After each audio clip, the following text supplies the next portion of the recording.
All right, welcome to my comprehensive music theory class, part 2.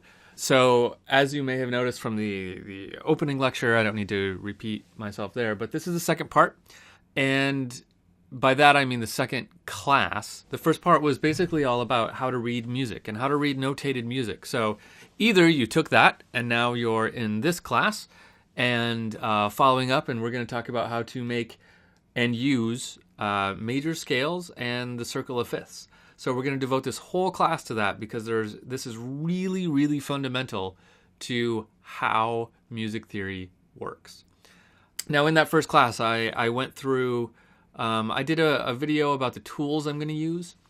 And I'm going to do that here also because I think it's important for you to know, because if you skipped that first class, which is totally fine if you already know how to read music at least a little bit, then this class will be just fine for you. But I do want to talk about the tools I'm going to use, in particular two. There are two tools I'm going to be using, and I would like you to use in order to get the most out of this class. And those two tools are a music notation program, of which there are a few, and I'm talking about a piece of software here, and just some good old manuscript paper and a pencil is handy for you to have. So let's talk about manuscript paper first. There's a lot of different kinds of manuscript paper. You can buy some, or you can just print some out. In the next unit of this class, the next video chunk, I'm going to give you a link for a PDF of some manuscript paper.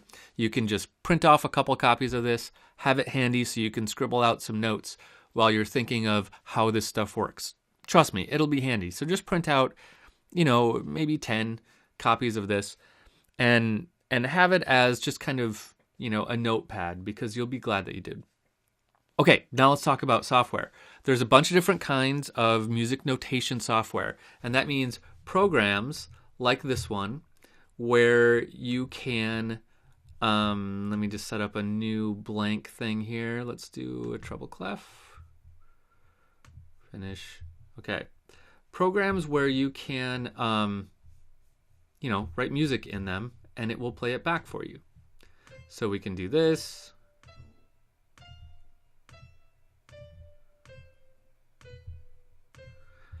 And then we can say, yay, play it back.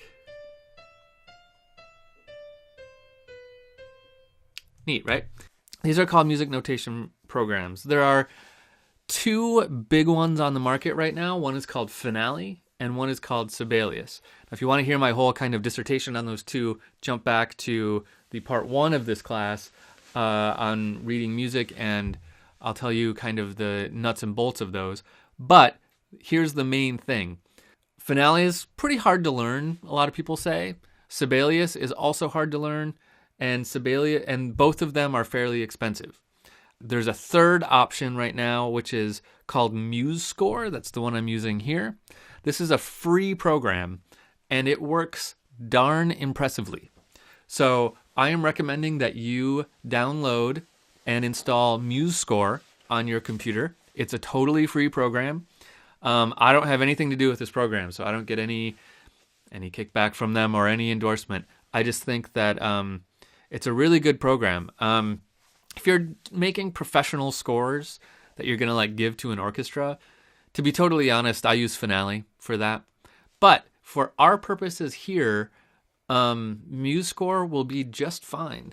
And on that same note, I have students that use MuseScore and have made professional parts, and they look pretty good.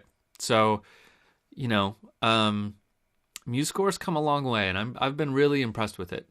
And especially impressed that they're still keeping it open source. They're not charging anything for it. So get it while you can. Okay, so that's our main tool. You're going to see me using MuseScore throughout this whole class. I'm going to look at scores like this one using MuseScore, and we'll also kind of work through some ideas in MuseScore so that you can see them on the page, we can hear them, and you can see me kind of interact with them. And I would like for you to have the same possibility. So if it's within your means, meaning you have a computer, and I think MuseScore works for Mac and PC, install that on your computer so you can follow along with what I'm doing. Cool. Let's hit play on this while we segue into the next topic.